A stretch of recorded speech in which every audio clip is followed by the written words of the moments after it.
हरे कृष्णा हरे हरे राम राम राम हरे हरे।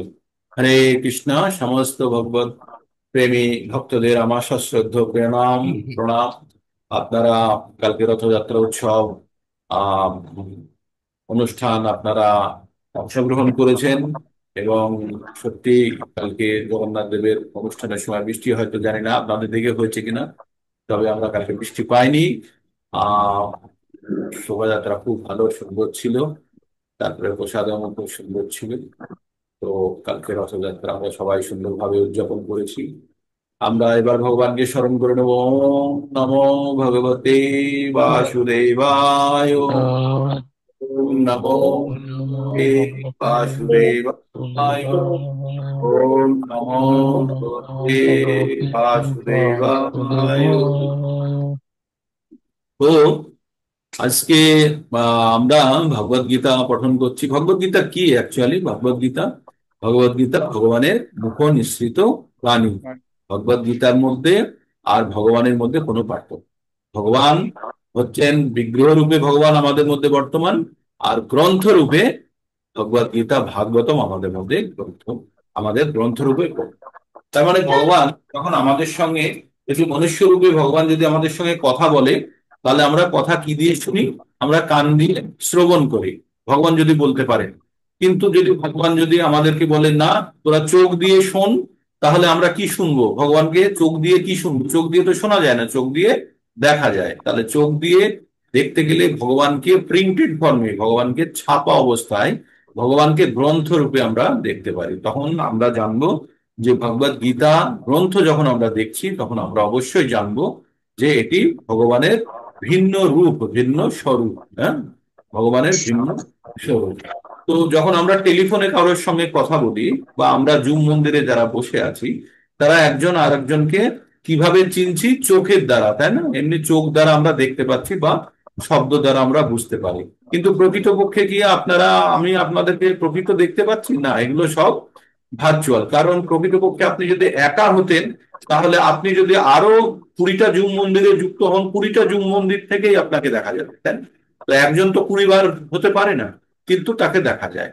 তো তেমনি আমাদের ভগবান, আমাদের সকলের মনের মধ্যে প্রশ্ন হতে পারে, ভগবান যদি আমার ঘরে থাকে, তাহলে অন্যের ঘরে কি আছে? অন্যের ঘরেও ভগবান আছে। এই রূপ, যে রূপ আমরা জুম মন্দির দ্বারা হাজার বিশ্ব, সমস্ত বিশ্বকে দেখাতে পারি, আর প্রত্যেকের কাছে যেন মনে হবে যে সে আমার সঙ্গে কথা বলছে। আপনারা যখন ক্যামেরার দিকে তাকিয়ে কথা বলেন জুম মন্দিরে, তখন মনে হয় আপনি যেন আমার সঙ্গেই কথা বলছেন। কিন্তু এই জুম মন্দিরে যতজন ব্যক্তি আছে, প্রত্যেকেই দেখবে যে, ভাববে যে তার সাথে আমি কথা বলছি। তো ভগবানের স্বরূপ আমরা বিভিন্ন রূপে ভগবানকে দেখতে পারি। যখন আমরা ভগবানকে, যখন হরে কৃষ্ণ মহামন্ত্র দ্বারা যখন উচ্চারণ করি, তখন আমরা ভগবানকে শব্দ রূপে পাই। শব্দ রূপে মানে প্রত্যেকবার আমাদের কান দিয়ে ভগবান প্রবেশ করছে আমাদের হৃদয়ে, গিয়ে হৃদয়ের কাপড় পরিষ্কার করছে। এই কাপড় পরিষ্কার না, আমরা বাথরুমে বসে ঘষা ঘষে ঘষে ঘষে করে, তো আমরা হরে কৃষ্ণ মহামন্ত্র যতবার উচ্চারণ করি, ততবারই আমাদের হৃদয়ে ময়লা জমে আছে, সেই ময়লা ভগবান পরিষ্কার করেন।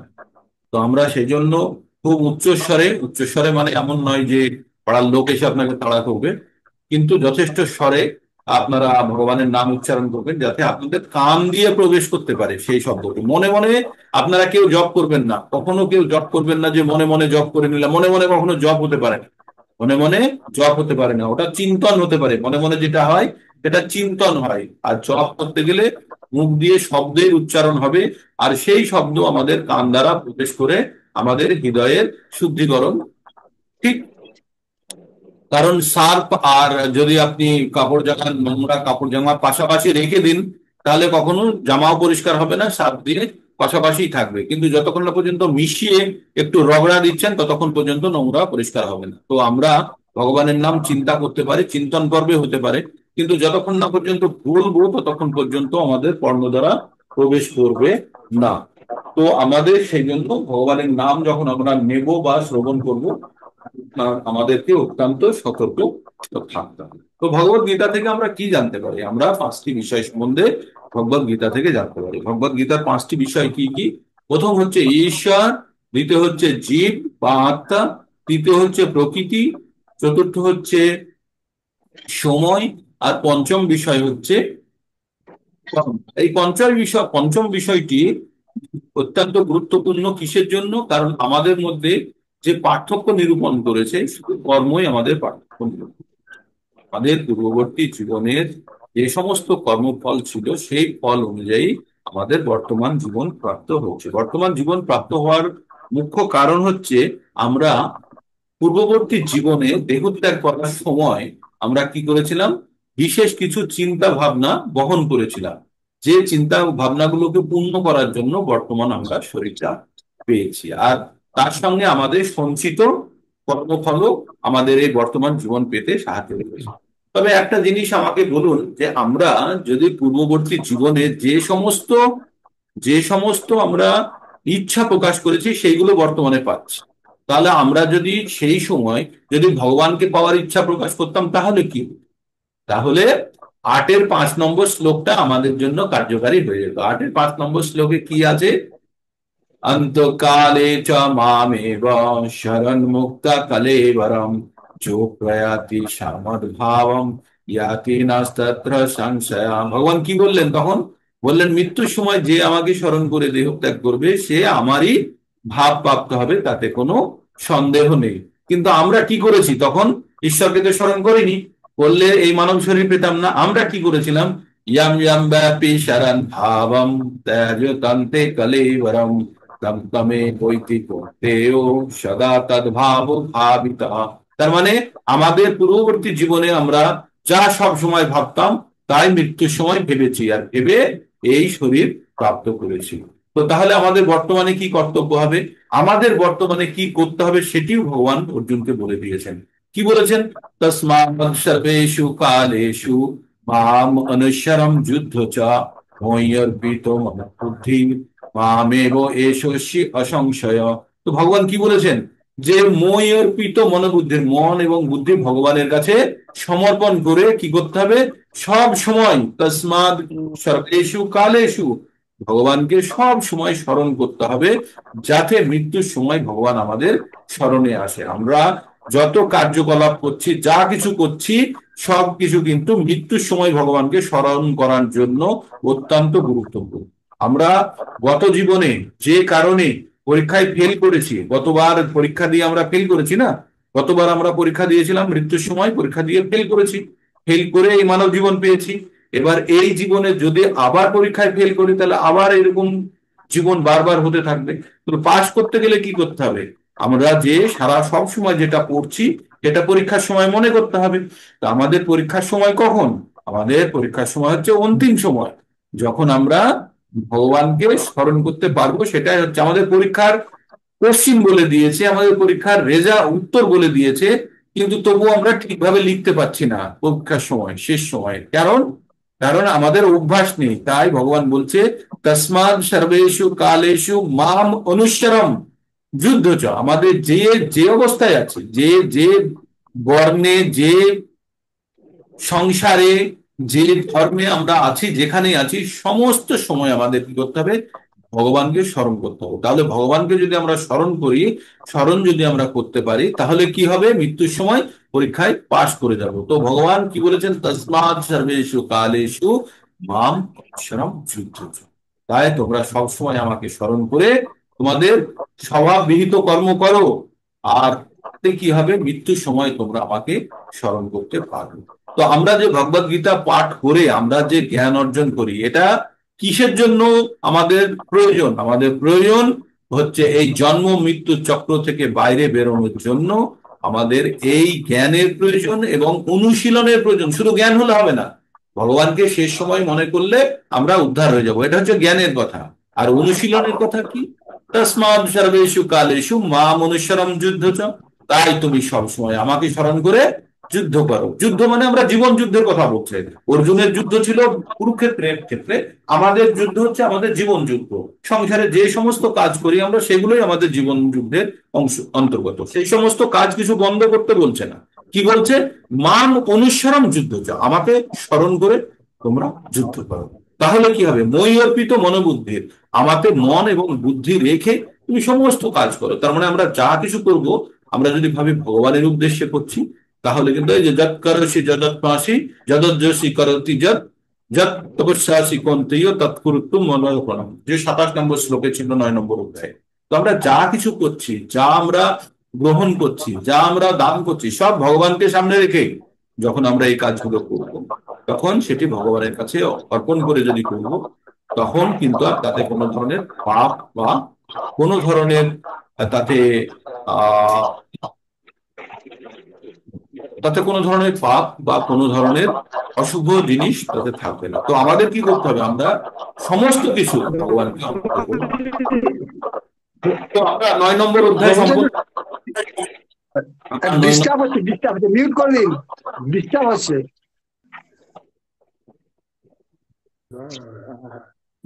আমরা 9 নম্বর অধ্যায় সম্পন্ন করেছি। এবার আমরা 10 নম্বর অধ্যায়ে যাব না? আপনারা 9 নম্বরের আবার সামারি টানবো? দুবার কিন্তু সামারি টেনে দিয়েছি 9 নম্বর অধ্যায়ে। আপনাদের 9 নম্বর অধ্যায়টি অত্যন্ত গুরুত্বপূর্ণ। তো আপনারা যদি বলেন যে 9 নম্বরের আবার বলতে, তাহলে বলতে পারবো। আর যদি চান যে আমি 10 নম্বর অধ্যায় শুরু করি, তাহলে 10 নম্বর অধ্যায় আমরা শুরু করতে পারি। আর যদি আপনাদের মনে হয় যে কারণ এগুলোর রেকর্ডিং আছে, তো যারা চান আপনারা পুনরায় বারবার শুনতে পারেন। আর 9 নম্বর অধ্যায়ের বিশেষ জায়গাটা আমাদের রয়ে গেল, সেই জায়গাটা একটু আমি উল্লেখ করে দিচ্ছি।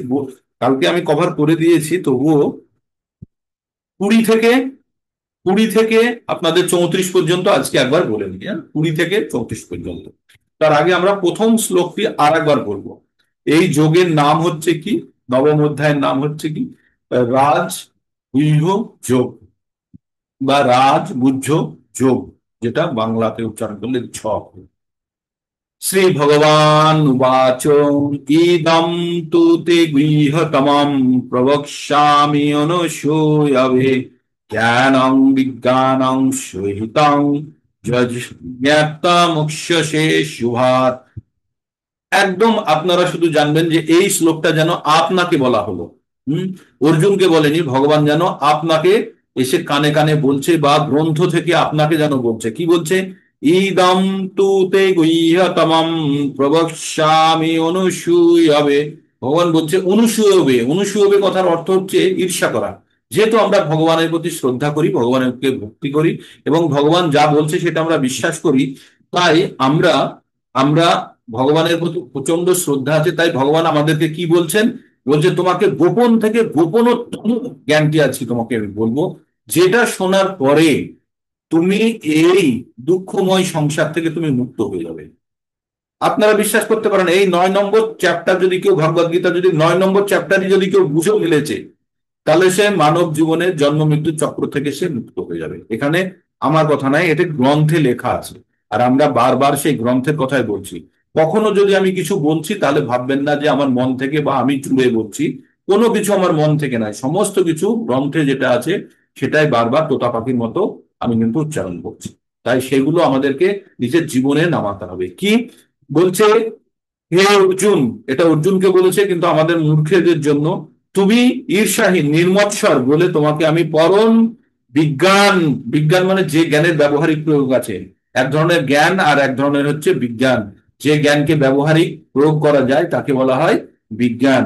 সম্বন্ধিত পরম গোপনীয় জ্ঞান উপদেশ আমি করছি, যে জ্ঞান প্রাপ্ত হলে তুমি দুঃখময় সংসার থেকে বন্ধন মুক্ত হবে। এই পৃথিবীকে দুঃখময় বলা হয় না, দুঃখালয়ম অশাশ্বতম বলা হয়েছে। আমরা আগে পড়েছি 8 নম্বরের 16তে, মাম উপেত্য পুনর্জন্ম দুঃখালয়ম অশাশ্বতম। ওটা 15 নম্বরে ছিল, 8-এর 15। মাম উপেত্য পুনর্জন্ম দুঃখালয়ম অশাশ্বতম নাপ্নুবন্তি মহাত্মান স্বয়ং সিদ্ধিম পরণাম গতা। তো যারা মহাত্মা, তারা সিদ্ধির দ্বারা পরম গতি লাভ করে, তারা দুঃখপূর্ণ সংসারে জন্মগ্রহণ করে না, কারণ তারা ভগবানকে পেয়ে গেছে।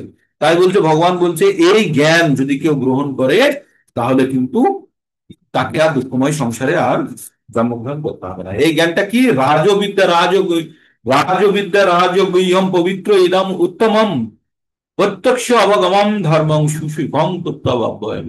বলছে এই জ্ঞান অর্জন করার পরে নিজের মধ্যে একটা সুখ অনুভূতি হবে, যেটা অনুভব করা যায়, যেটা প্রত্যক্ষ মানে সরাসরি এটা বোঝা যাবে যে আমি এই জ্ঞান অর্জন করেছি, বা আমার জ্ঞান অর্জন করার ফলে আমার নিজের ভিতরে একটা পরিবর্তন আসবে, যে পরিবর্তন দ্বারা আমি নিজে সুখ অনুভব করব।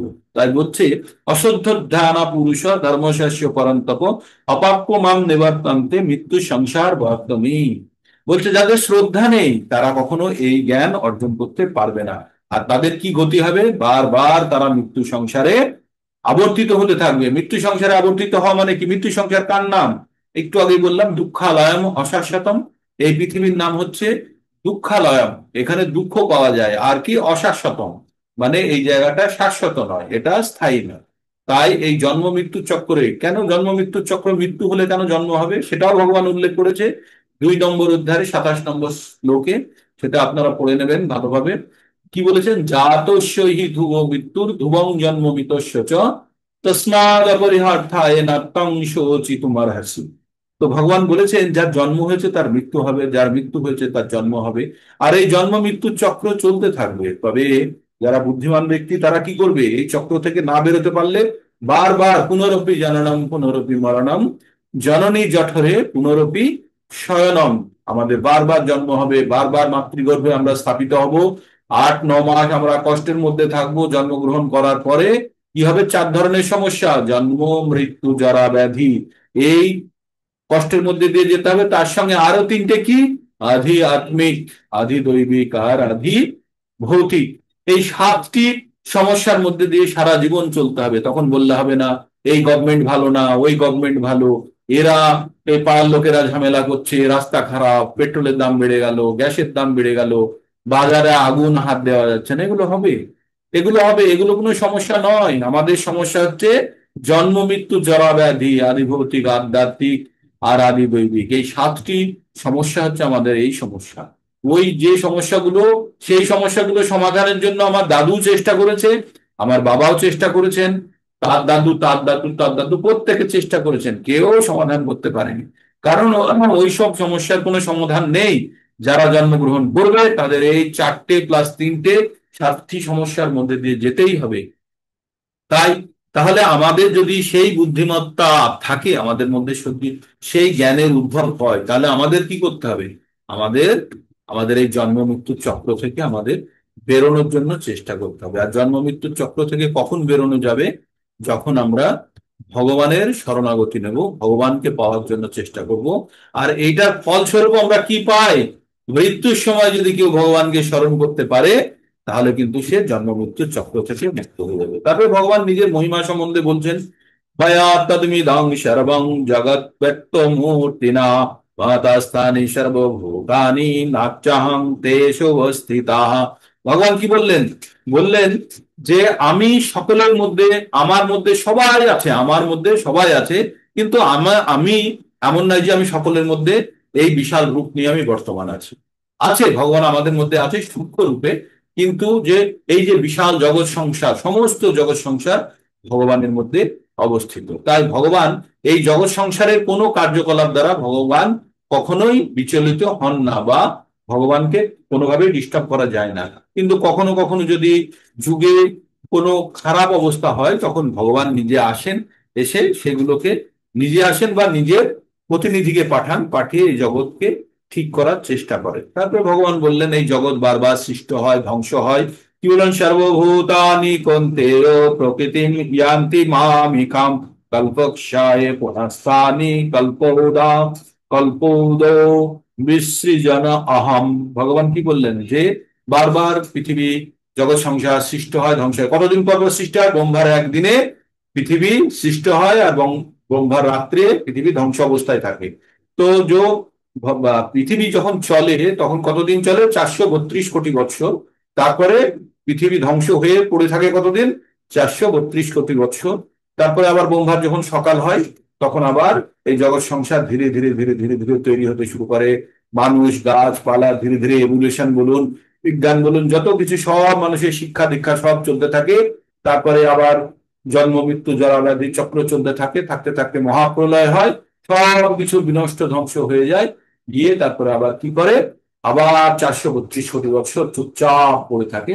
তারপরে আবার পৃথিবী সৃষ্টি হয়। তাই বলছে কল্পক্ষয়ে বারবার সৃষ্টি হয় এবং ধ্বংস হয়। আর যখন এইরকম যখন সৃষ্ট ধ্বংস হয় তখন জীবাত্মারা কোথায় যায়? তখন বলছে ভগবানের কাছে আশ্রয় গ্রহণ করে।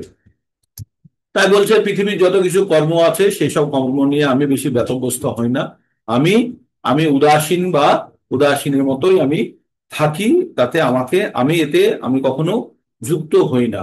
তারপরে বলছেন ময়্যধ্যক্ষেনা প্রকৃতি সুয়তে সচরাচর হেতু নানেন কন্তীয় জগদ্ধি পরিবর্তিত। বলছে এই জগৎ সংসার যত কিছু চলছে তার অধ্যক্ষতা আমি করি, আমার অধীনে সবকিছু চলছে।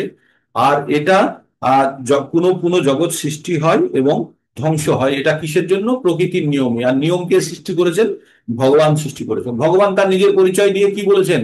তিনি যত কিছু মানুষ চিন্তা ভাবনা করতে পারে সবকিছু ভগবান। মানে আপনারা এক অর্থে বুঝে নিন, যা কিছু আমরা চিন্তা ভাবনা করতে পারি সবকিছু ভগবানের সৃষ্ট এবং ভগবানেরই অংশ হতে পারি। কারণ ভগবান বলেছে আমি গন্ধ, আমি জলের স্বাদ, আমি সূর্যের তাপ, আমি তপস্বীদের তপস্যা, আমি বুদ্ধিমানের বুদ্ধি, আমি বলবানের বল, আমি তেজস্বীর তেজ, মানে যা কিছু হতে পারে পৃথিবীর গন্ধ সব কিছু ভগবান তার রূপে বলেছে। এবং 10 নম্বর অধ্যায়ে গিয়ে আরো ভগবান নিজের সম্বন্ধে বর্ণনা করবে, সেটা আমরা আরো জানবো। তাই ভগবান বলছে অবজানন্তি মং মূঢ়া, অবজানন্তি মং মূঢ়া মানসিং তনুমাশ্রিতা পরম ভাব জানন্ত মম ভূত মহেশ্বরম। বলছে আমি যে সমস্ত জগতের যে আমি হেড, যারা বোকা, অবজানন্তি জানতে পারে না, কারণ মাম মূঢ়া আমাকে বোকারা জানতে পারে না। যখন আমি মনুষ্য রূপে আমি যখন অবতীর্ণ হই তখন আমাকে মূর্খরা বুঝতে পারে না, আমাকে সর্বভূতে মানে সমস্ত জগৎ সংসারে মহেশ্বর বলে জানে না। তো ভগবানের কখনো কখনো আমাদেরকে আমাদের ইচ্ছাগুলোকে শক্ত করানোর জন্য ভগবান আমাদেরকে বারবার মনে করিয়ে দিচ্ছে। তারপরে বলছেন যে ভগবানের দৈবী প্রকৃতিকে আশ্রয় করে আমাকে সর্বভূতের আদি অব্যয় জেনে অনন্য চিত্তে ভজনা করেন। কি বলছেন? মাত্তানস্তু মাং পার্থ দৈবীং প্রকৃতিম আশ্রিতাঃ ভজন্ত ভজন্ত অনন্য মনস জ্ঞাতা ভূতাদি অব্যয়ম। ভগবান কি বললেন? হে পার্থ, মোহযুক্ত মহাত্মাগণ, মোহযুক্ত মোহমুক্ত মহাত্মাগণ, যাদের মোহ দূর হয়ে গেছে। মোহ মানে কোনো জিনিসের প্রতি অত্যধিক আকর্ষণ ভগবান ছাড়া, জগতিক জিনিসের প্রতি অত্যধিক আকর্ষণ যাতে যুক্ত হয়ে থাকে তাকে বলা হয় মোহ। আর মোহযুক্ত মহাত্মাগণ দৈবী প্রকৃতিকে আশ্রয় করে, আমার দৈবী প্রকৃতিকে আশ্রয় করে তারা আমাকে সর্বভূতের আদি অব্যয় জেনে অনন্য চিত্তে ভজনা করে। আগে কি বললো? যারা মূর্খ তারা ভগবানকে গ্রহণ করে না বা তারা ভগবানের অস্তিত্বকে বিশ্বাস করে না। কিন্তু যারা মহাত্মা, যারা যারা এই মোহ থেকে মুক্ত হয়ে গেছে, তারা কি করে? ভগবানকে সবকিছুর আশ্রয় জেনে সর্বভূতের আদি অব্যয়, অব্যয় মানে যার ক্ষয় নেই, জেনে অনন্য চিন্তে ভগবানের, অনন্য চিত্তে, অনন্য মানে আর কোনো চিন্তা ভাবনা না রেখে ভগবানের ভজন করে। সেবার কিভাবে ভজনা করে বলছেন? সতত কীর্তয়ন্ত মাম যতন্তশ্চ দৃঢ়ব্রতা নমস্য নমস্যন্তশ্চ মাং ভক্তা নিত্যযুক্ত উপাসতে। ভগবান বললেন সতত কীর্তন, মানে সব সময় কীর্তন করে। কার? ভগবানের নামে। কীর্তন মানে ঢাকঢোল বাজিয়ে রাস্তা রাস্তা চিল্লিয়ে বেড়ানো নয়। কীর্তন মানে ভগবানের নাম ভজনা করা, কীর্তন ভজনার একটা অংশ। তাই সব সময় ভগবানের নাম স্মরণ করা, ভগবানের নাম ব্যাখ্যান করা, শ্রবণ করা, এটা কীর্তন। তাই বলছে সতত কীর্তয়ন্তমাম যথন্তস্য দৃঢ়ব্রতা, অত্যন্ত যত্ন সহকারে দৃঢ় হয়ে ভগবানের নাম করে। নমস্যন্তশ্চ মান ভক্তা নিত্য যুক্ত বসে, সব সময় আমাকে যুক্ত হয়ে আমাকে নমস্কার করে এবং আমার প্রতি অত্যন্ত ভক্তি সহকারে আমার উপাসনা করে। কারা? যারা জ্ঞানী ভক্তি। তারপরে বলছে যে জ্ঞান যোগের দ্বারা ভগবানকে এক বা ভিন্ন বা বিরাট রূপেও মানুষ দেখার চেষ্টা করে। তারপরে ভগবান তিনি আরো বললেন, তিনি বললেন আমি যজ্ঞ, আমি যজ্ঞ, আমি বৈশ্যদেব, আমি স্মার্ত যজ্ঞ, আমি পিত্তকুলের উদ্দেশ্য শ্রাদ্ধাদি কর্ম, রোগ নিবারক ভেষজ মানে ঔষধ, আমি মন্ত্র, আমি হোমের গীত, আমি যজ্ঞ, আমি হোমক্রিয়া। তারপরে বললেন আমি পিতা, আমি বিধাতা, আমি মাতা, আমি জ্ঞেয়। জ্ঞেয় মানে হচ্ছে যাকে জানা যায়। আমি জ্ঞেয় বস্তু শোধনকারী ওঙ্কার, আমি ঋক্সাম যজু অথর্ব, আমি কিন্তু সমস্ত বেদের শব্দ, আমি বেদ। তারপরে ভগবান এইভাবে নিজের মহিমা কখনো বলছেন, কখনো অর্জুনকে নির্দেশ দিচ্ছেন। তারপরে বললেন যে আমি বর্ষা, আমি বর্ষা, আমি তাপ প্রদান করি, আমি বৃষ্টি আকর্ষণ করি, আমি অমৃত, আমি মৃত্যু, আমি জড় চেতন উভয়ের মধ্যেই অবস্থিত। তারপরে বললেন 20 নম্বর থেকে ভগবান যেটা বললেন, 20 নম্বর থেকে ভগবান কি বললেন? যে যারা তিনটে বেদের তিনটে বেদের নিয়ম অনুযায়ী যারা যজ্ঞ করে, যজ্ঞ করে অবশিষ্ট যেটা হয় সেই পান গ্রহণ করার পরে কি হয়? তারা তারা পুণ্যাদি লাভ করে, পুণ্যাদি লাভ করার পরে কি হয়, স্বর্গলোকে গিয়ে প্রচন্ড অনেক দিন ধরে তারা সুখ ভোগ করে। তাই কি বলছেন, তৈ বিদ্যামাম সোপমা রূপ পাপা যদ্দারিষ্ঠ স্বর্গদি পার্থয়ন্তে তে পুণ্যমাদস্য সুরেন্দ্র লোকম अस्नाति দিব্যান দিব্যি দেব ভোগান। বলছে বেদের ওই তিনটে বেদের দ্বারা বর্ণিত যে পদ্ধতি, সেই পদ্ধতি অনুসরণ করে যোগ যজ্ঞ করে সেই যজ্ঞের অবশিষ্ট সোমরস পান করে তারা যজ্ঞে কি প্রার্থনা করে, পুণ্যাদি, পুণ্য এবং ওই ধরনের জিনিস তারা প্রার্থনা করে পান আর পেয়ে কি করেন, স্বর্গ অনেক দিন পর্যন্ত স্বর্গলোক ভোগ করেন। কিন্তু তাতে কি হয়, স্বর্গলোক ভোগ করার পরে কি হয়, এতাং ভুক্তা স্বর্গলোকম বিশালং ছিন্নে পুণ্য মর্তলোকম বিশান্তি এবং ত্রয়ী ধর্মম অনুপ্রপন্না গতাং কামা কাম লভন্তে। এবার কি করলো, সেই স্বর্গলোক অনেক দিন ধরে ভোগ করার পরে যখন পুণ্য ক্ষয় হয়ে গেল, তখন আবার কোথায় ফেরত, আবার ফেরত চলে এসছে মর্তলোকে। তারপরে মর্তলোকে ফিরে এসে কি করবে, আবার সেই যে তিনটে বেগে দিয়ে বলা হয়েছে, কি বলা হয়েছে, কিভাবে যজ্ঞ করবে, কিভাবে সমরস পান করবে, তারপরে কি করবে, পুণ্যাদি অর্জন করে আবার স্বর্গলোকে যাবে, আবার স্বর্গে যেই শেষ হয়ে যাবে আবার মর্তলোকে। তো এইভাবে বারবার চক্র চলতে থাকবে। তো এটা কি বুদ্ধিমানের চক্র হবে? সেজন্য ভগবান কি বলছে, ভগবান বলছেন অনন্ত অনন্য চিন্তায়ন্ত মাম, যখন অনন্য চিন্তায়ন্ত মাম যে জন পর্যপাসতে তেষাং নিত্যভিযুক্তানাং যোগক্ষেমং বহাম্যহম। ভগবান বললেন অনন্য চিন্তে, যে আমার চিন্তায় মগ্ন হয়ে পূর্ণ ভক্তি সহকারে যারা সর্বদা আমার উপাসনা করে, যাদের সমস্ত অপ্রাপ্য বস্তু আমি বহন করি, আনি এবং প্রাপ্ত বস্তু সংরক্ষণ করি। ভগবান বলছেন কি, যেগুলো আমার নেই সেগুলো বহন ভগবান আমাকে দেবেন, আর যা আছে সেগুলো রক্ষা করবেন। কি নেই আমাদের, বুদ্ধি নেই, বলছে বুদ্ধি দেবেন। আর কি আছে, যতটুকু বুদ্ধি আমরা ভক্তি সঞ্চয় করেছি সেটা আমরা পাবো। ভগবানের অনন্য মনে ভগবানের চিন্তা কোনো জড় বস্তু প্রাপ্তির জন্য নয়, সম্পূর্ণরূপে ভগবানের চরণাশ্রয় পাওয়া বা আধ্যাত্মিক উন্নতির জন্য।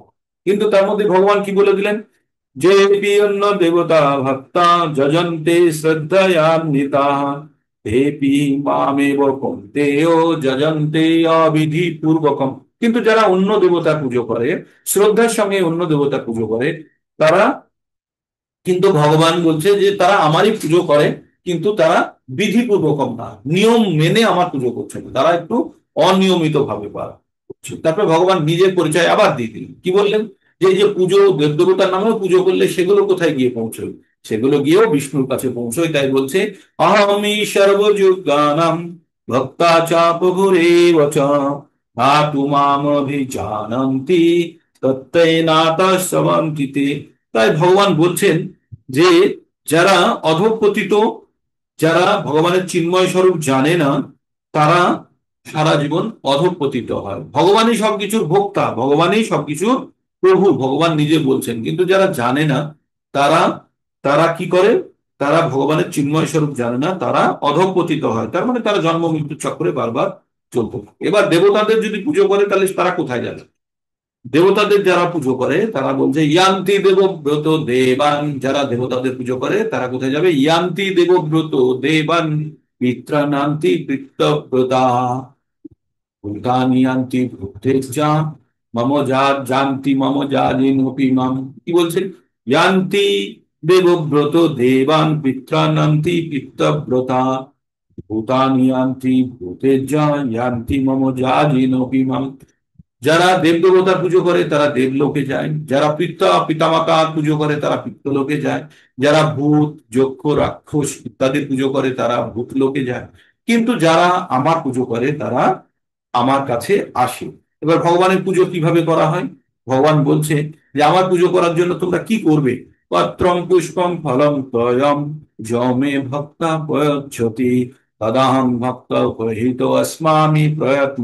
ভগবান বললেন যে আমার জন্য বিশেষ কিছু লাগে না, পত্র পাতা, তুলসী পাতা হলে হবে, পত্র পুষ্প ফুল ফল আর জল, এতেই আমি সন্তুষ্ট। কিন্তু সেটা ভক্তি সহকারে যদি কেউ আমাকে অর্পণ করে তাহলে আমি কিন্তু খুব তৃপ্তি সহকারে সেটি আমি গ্রহণ করে থাকি। তারপরে ভগবান বললেন, যৎকরোষি যদত্মাসি যদ্দস্যসি দদাতি যৎ যৎ তপস্যাসি কন্তেয় তৎপুরুত্তু পুরুষু মদার্পণম। ভগবান বললেন, যৎকরোষি যদত্মাসি যদৎযোষি দদাতি যৎ, বললেন তুমি যা অনুষ্ঠান করো, তুমি যা আহার করো, তুমি যা হোম করো, তুমি যা দান করো, যা তপস্যা করো, সমস্তই আমাকে অর্পণ করো। তার মানে আমরা যদি কোনো কোনো অ্যাক্টিভিটি করি, মানে ভগবান কি বলছে, সব সময় ভগবানের চিন্তা করতে হবে। আর আমরা যে কোনো অ্যাক্টিভিটি করব সেটা ভগবানের উদ্দেশ্যে যখন করব, তখন আর তার কোনো ভালো আর মন্দ ফলের বন্ধনে আমরা আটকাবো না। তাই পরের শ্লোকে সেটাই বললেন, শুভ অশুভ ফলের এবং মোক্ষ সে কর্ম বন্ধনে সন্ন্যাস যোগ যুগাত্মা বিমুক্ত মাম উপস্যসি। মাম উপস্যসি মানে আমার কাছে আসবে। কিভাবে আসবে ভগবান বলছে, এইভাবেই তুমি আমাকে সমস্ত কর্ম অর্পণ করার মাধ্যমে শুভ এবং অশুভ ফল বিশিষ্ট কর্মের বন্ধন থেকে মুক্ত হবে। শুভ অশুভ ফল কোথায় থেকে হলো, এই যে আগের শ্লোকে বললো, যৎ করসি যজোজসি যতস্মাসি যদোজসি করোতি যৎ যৎ তপস্যাসি কান্তিয় তৎপুরুষ পুরুত্ব মদার্পণ। বলছে তুমি যা করো, যা যজ্ঞ করো, যা হোম করো, যা আহার গ্রহণ করো, যা তপস্যা করো, সমস্তই আমাকে অর্পণ করো। তাহলে কি হবে, তুমি যত কিছু করছো এই সমস্ত যদি ভগবানকে অর্পণ করে করা হয়, তার শুভ অশুভ ফলের জন্য তুমি চিন্তা না করে সমস্ত কর্মবন্ধন থেকে তুমি মুক্ত হবে এবং মন সন্ন্যাস যোগে আমাকে যুক্ত করে তুমি আমার কাছে ফিরে আসবে, আমাকেই প্রাপ্ত করবে, তাতে কোনো সন্দেহ নেই। এইবার ভগবান একটু অন্য ধরনের কথা বলছে, যে যারা যারা অধঃপতিত, যারা তো ভগবানের চিন্তায় মগ্ন আছে তাদের তো ভগবান উদ্ধার করবে, কিন্তু যারা অধঃপতিত তাদের কি হবে। আমি আর 5 মিনিট টানবো, আপনারা ধৈর্য রেখে শুনুন। তো ভগবান এবার কি বলছেন, ভগবান এবার নিজের অভিব্যক্তি বলছেন। ভগবান অন্যদের সম্বন্ধে কেমন ভাবে, আমাদের মতো ভক্তদের সম্বন্ধে কেমন, বা দুরাচারী আমাদের মতো পাপী লোকেদের সম্বন্ধে ভগবান কি ভাবেন বলছেন। সমহং সর্বভূতেষু নামে দেশস্তি না প্রিয় যে ভজন্তে তুমাং ভক্তা মই তে তেষু চাপায়াম। ভগবান বলছে আমি প্রত্যেকের প্রতি সমভাবাপন্ন, না কারোর প্রতি আমার দেশ আছে, না কেউ আমার কাছে অত্যন্ত প্রিয়।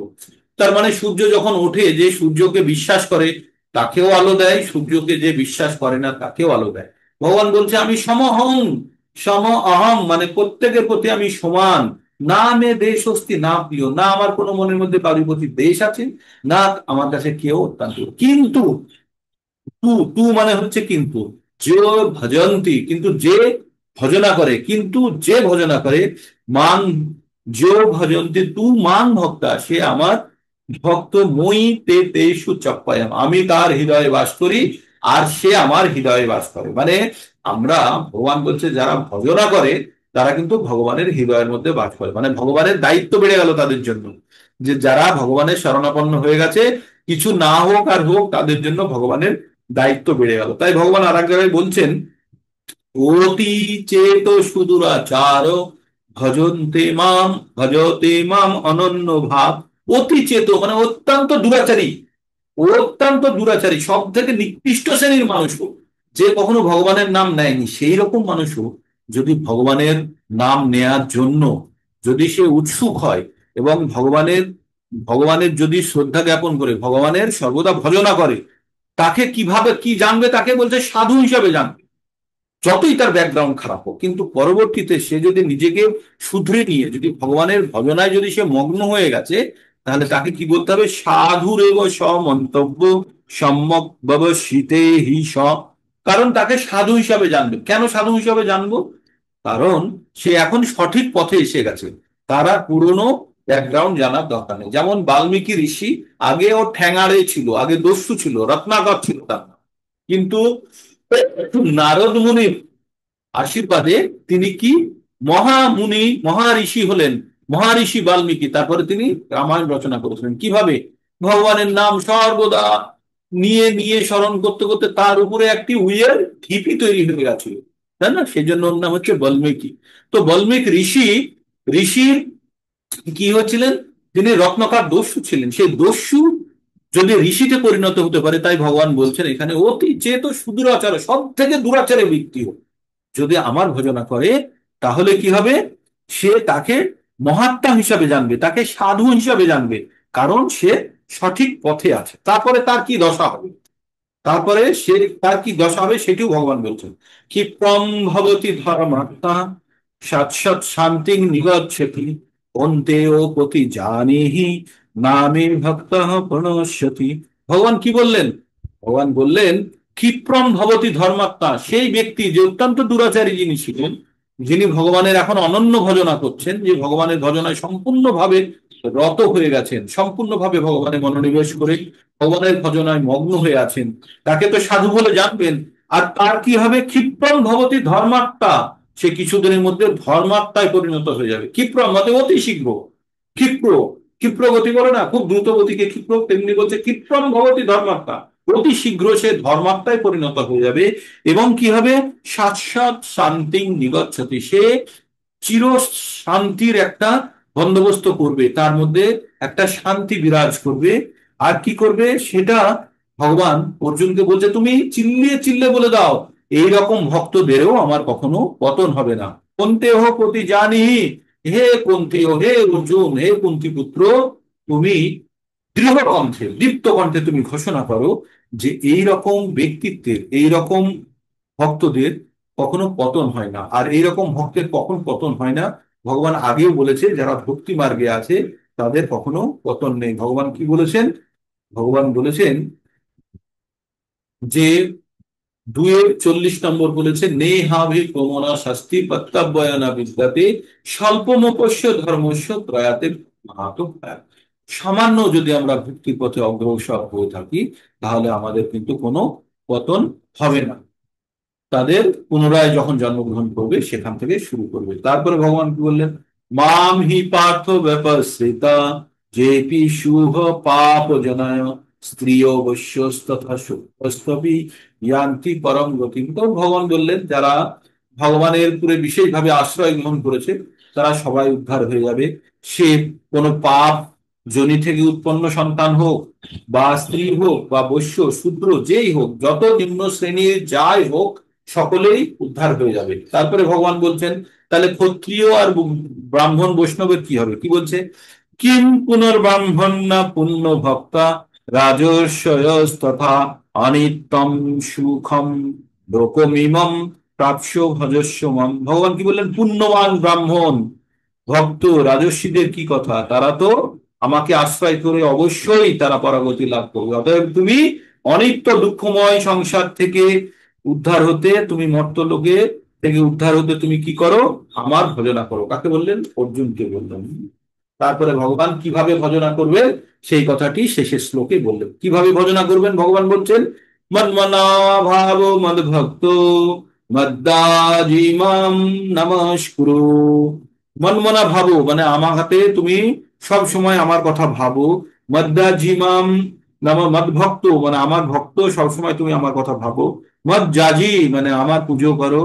মাম আমার পুজো করো। নমস্কুরু আমাকে নমস্কার করো। মামেব এসোসি আমার কাছে আসবে। যুক্তৈব আত্মানাং মৎপরায়ণ আমাকে যুক্ত হয়ে তোমার আত্মা সমর্পণ করে তুমি যখন আমার পুজো করবে, যখন আমার ভক্তি করবে, আমাকে নমস্কার করবে, তখন তুমি অবশ্যই আমার কাছে আসবে। ভগবান কি বললেন? তোমার মনকে আমার ভাবনায় নিযুক্ত করো, আমার ভক্ত হও, আমার পুজো করো, আমার প্রণাম করো। এইভাবে আমাতে উৎসর্গীকৃত হয়ে তুমি সম্পূর্ণরূপে আমাতে অভিনিবিষ্ট হলে নিঃসন্দেহে তুমি আমার কাছে চলে আসবে। এই 9 নম্বর অধ্যায় যে শেষ কথাটি বললো যে পরম গোপন জ্ঞান, এর বাইরে কোনো জ্ঞানই হতে পারে না। জ্ঞানটি কি? জ্ঞান হচ্ছে ভগবান ভাবনায় নিজেকে নিযুক্ত করা, ভগবানের ভক্ত হওয়া, ভগবানের পুজো করা, ভগবানকে প্রণাম করা।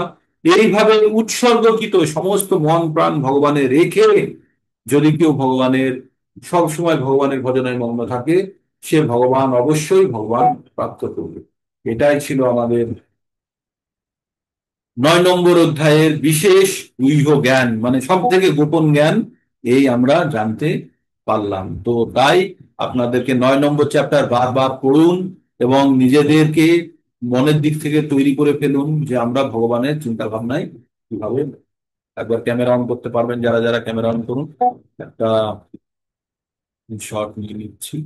আর বাকি আপনারা ভালো করে ভজন করুন, ভালো করে ভগবানের চিন্তা করুন। আজ সংখ্যা কম হয়ে গেছে, মনে হচ্ছে কালকে রথে সব হাঁটা চলাফেরা করে সব টায়ার্ড হয়ে গেছে আমার মতো, তাই আজকে সকালে যুক্ত হয়নি। হ্যাঁ, হরে কৃষ্ণ হরে কৃষ্ণ, কৃষ্ণ কৃষ্ণ হরে হরে, হরে রাম হরে রাম, রাম রাম হরে।